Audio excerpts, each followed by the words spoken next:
ఓం నమో భగవతే వాసుదేవాయ. రాముని జీవితం గురించి మనం ఎంతో విన్నాం. అయితే రాముడు చివరికి ఎలా స్వర్గారోహణం చేశాడు? ఆయన మానవ జన్మ ఎలా ముగిసింది? ఈ రోజు మనం రాముని చివరి రోజులను తెలుసుకోబోతున్నాం. ఎంతో దివ్యంగా, ఎంతో భావోద్వేగం. రావణుని సంహారం తర్వాత రాముడు అయోధ్యకి తిరిగి వచ్చి పట్టాభిషేకం చేయించుకున్నాడు. ఆయన పరిపాలనను రామరాజ్యం అంటారు. ఆయన పాలనలో ప్రజలు ధర్మాన్ని పాటించారు, పాపాలు తగ్గిపోయాయి, ధాన్య వర్షం వర్షించింది. అయితే కాలం గడిచే కొద్దీ ఒకరోజు రాముని చింత పెరిగింది. అతని మనసులో ఓ ప్రశ్న తలెత్తింది: నా అవతారానికి గమ్యం పూర్తయిందా? అప్పుడే ఆయనకు గుర్తొచ్చింది, విష్ణువు ఇచ్చిన వాగ్దానం, రాక్షస సంహారానికి నీవు భూమికి అవతరించావు. పని పూర్తయిన వెంటనే తిరిగి నన్ను చేరాలి. ఒకరోజు అయోధ్య రాజభవనంలో ఓ అద్భుతమైన వేషధారి భటుడు రాముని దగ్గరకు వచ్చాడు. అతను స్వయంగా కాలపురుషుడు. కాలపురుషుడు రాముడికి గుప్త సందేశం తీసుకొచ్చాడు: ఓ రాఘవ, నీ మానవ అవతారానికి సమయం ముగిసింది. నీవు నీ ధర్మాన్ని నెరవేర్చావు. ఇప్పుడు స్వర్గానికి తిరిగి రావాలి. రాముడు నవ్వాడు. అవును అనుకున్నాడు. కాని కొన్ని బాధలు అతని హృదయాన్ని తాకాయి. నా ప్రజలు, నా సోదరులు, నా భార్య, వీరిని వదిలిపెట్టగలనా? కాలపురుషుడు రాముడితో ఒప్పందం పెట్టాడు: ఈ సంభాషణను ఎవరైనా వినిపిస్తే అతనిని శిక్షించాలి. అయితే అనుకోకుండా లక్ష్మణుడు ఆ సంభాషణను విన్నాడు. తన తప్పు తెలుసుకున్న లక్ష్మణుడు రాముని ముందుకు వచ్చి అతడు తలవంచి పాదాలపై నమస్కరించాడు. లక్ష్మణుడు అన్నాడు: అన్నయ్యా, నేను తప్పు చేశాను. నన్ను శిక్షించు. రాముడి గుండె తట్టుకుంది. అతనికి శిక్షించలేకపోయాడు. కాని ధర్మానికి కట్టుబడి కన్నతమ్ముడిని వదిలిపెట్టాడు. లక్ష్మణుడు సరియు నదికి వెళ్లి తన జీవితం ముగించుకున్నాడు. లక్ష్మణుడి తర్వాత రాముడు భూమి బాధ్యతలు తన సోదరులకు అప్పగించాడు. తన కిరీటాన్ని దుర్భాషలేని రాజ్య పరిపాలనగా స్థాపించి ప్రజలను దీవించాడు.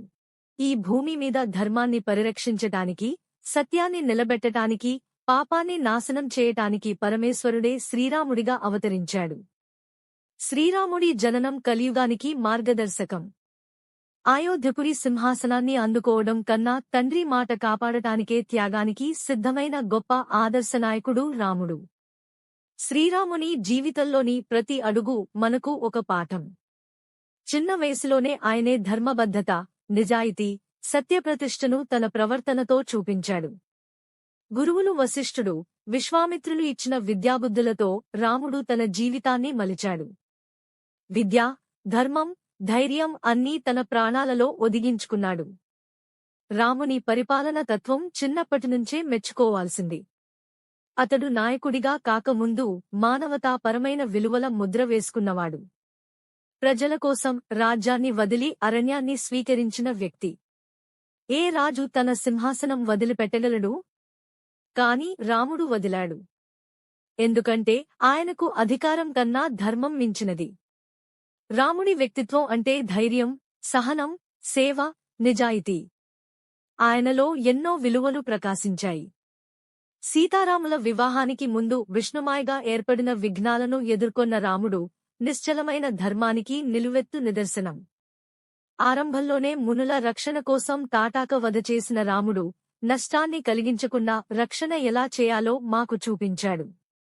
వనవాసానికి వెళ్లిన రాముడు అక్కడ కూడా ప్రజలతో ధర్మాన్ని పునరుద్ధరించాడు. శబరిని ఆశీర్వదించినప్పుడు కులాన్ని చూడలేదు, భక్తిని చూశాడు. ఇది నాయకుడి లోతైన గుణం. ఎవరి హృదయంలో భక్తి ఉంటే వారిని గౌరవించాలి అని చెప్పాడు.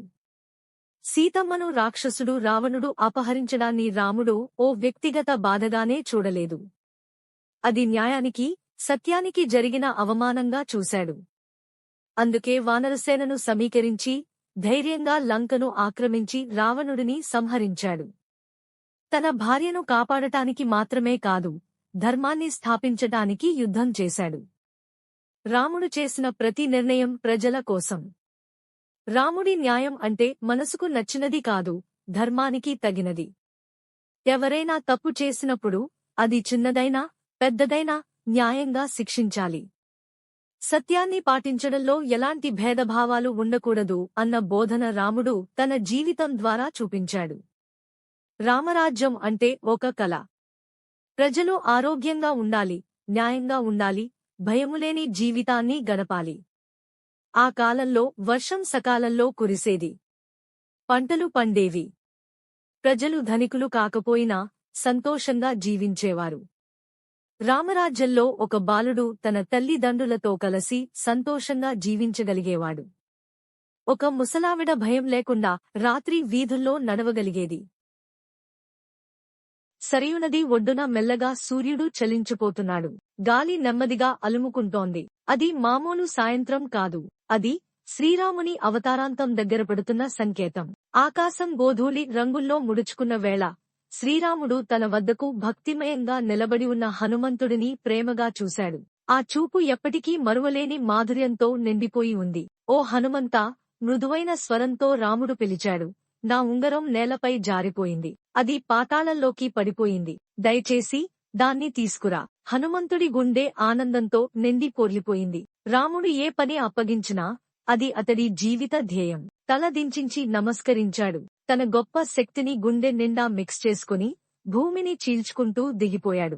హనుమంతుడు భూమిని పగలగొట్టిన వేగంతో దిగసాగాడు. అక్కడ మానవలోకానికి దూరమైన అద్భుతమైన ప్రకృతి కనిపించింది. చుట్టూ మణిమయ శిలలు మెరుస్తున్నాయి. ఆకాశం లేత నీలం రంగులో మెరిసిపోతోంది. ఒకవైపు అపూర్వమైన వృక్షాలు, మరోవైపు రత్నాల తోటలు. ఇది భూమి కాదు, ఇది పాతాళం. హనుమంతుడు తనలో తానే అనుకున్నాడు. ముందుకి సాగుతూనే అతడు ఓ మహావిష్ణువులా గంభీరమైన నగరాన్ని చూశాడు. అక్కడే ఉండేవాడు పాతాళపురి నాగరాజు. నాగరాజు అనేక తలలతో మెరిసిపోయేలా ధ్యానంలో ఉన్నాడు. అతడి చుట్టూ తేజస్సు పరవళ్లు తొక్కుతోంది. హనుమంతుడు పాదబంధనం చేసి నమస్కరించాడు. ఓ మహారాజా! నేను శ్రీరాముని ఉంగరాన్ని వెతుకుతూ వచ్చాను. దయచేసి మాకు దాన్ని ఇవ్వండి. నాగరాజు నెమ్మదిగా కళ్ళు తెరిచి హనుమంతుడిని చూశాడు. ఆ చూపులో అపారమైన జ్ఞానం, సౌమ్యత కరిగిపోయి ఉంది. హనుమంతా! నాగరాజు మృదువుగా పలికాడు.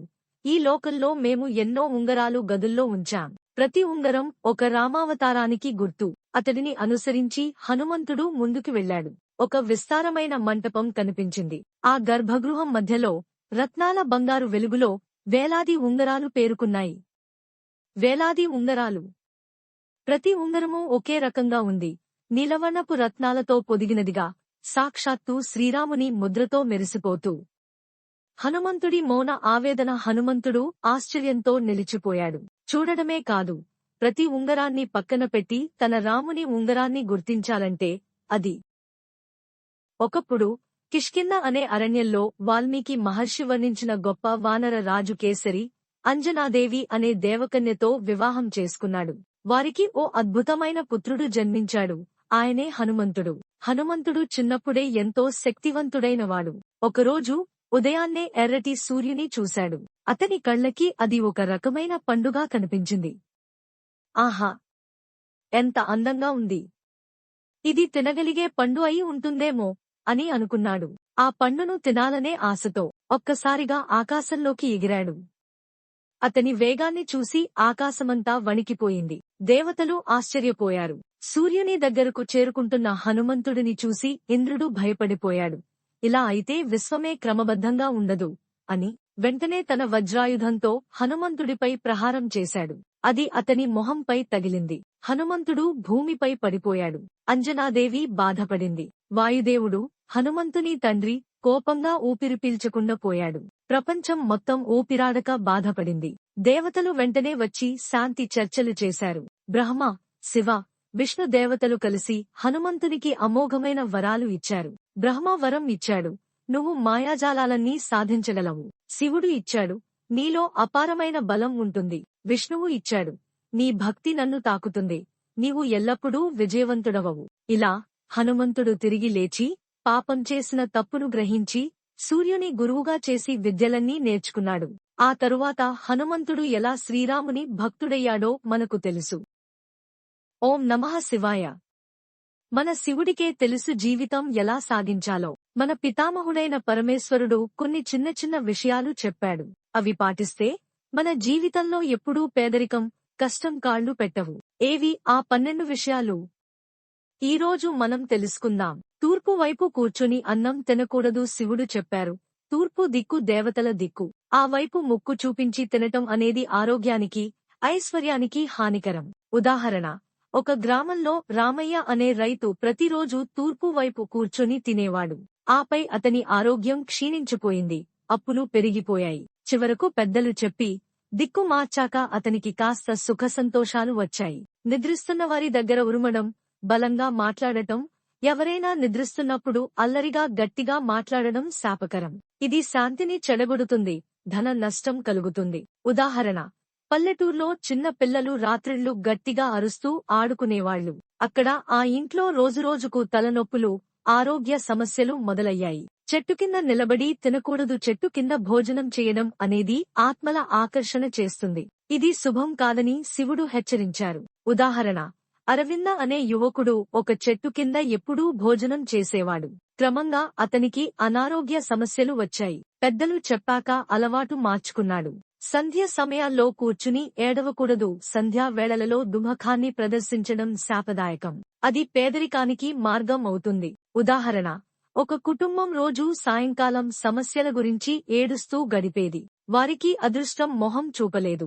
చివరికి వారు ధ్యానం చేసి ధన్యులయ్యారు. తలవాల్చుకుని భోజనం చేయకూడదు. తలవాల్చుకుని నిర్లక్ష్యంగా తినడం అనేది దరిద్రానికి సంకేతం. సవ్యంగా కూర్చుని గౌరవంగా తినాలి. ఉదాహరణ: రామచంద్రుడు అనేవాడు నిస్సంకోచంగా తినేవాడు. కాని ఆ అలవాటు వదిలి గౌరవంగా భోజనం చేయడం మొదలుపెట్టాక అదృష్టం బాగా కలిసి వచ్చింది. బహిర్గతం తినకూడదు. రహస్యంగా కాకుండా బహిరంగంగా చూపించుకుని తినడం అవమానానికి దారితీస్తుంది. ఇది ధన నష్టానికి మార్గం. ఉదాహరణ: ఒకసారి ఓ విందులో తన భోజనం బాగా చూపిస్తూ తిన్నాడు వెంకటేష్. తరువాత ఆరంభమైన అవమానాల వల్ల ఉద్యోగం కూడా పోయింది. భోజనం ముందు చేతులు కడకపోవడం, శుభ్రత లేకుండా భోజనం చేయడం ఆరోగ్యాన్ని చెడగొడుతుంది. వ్యయాలను మన ఛానల్ని సబ్స్క్రైబ్ చేసుకోండి. లైక్, షేర్ చేయండి.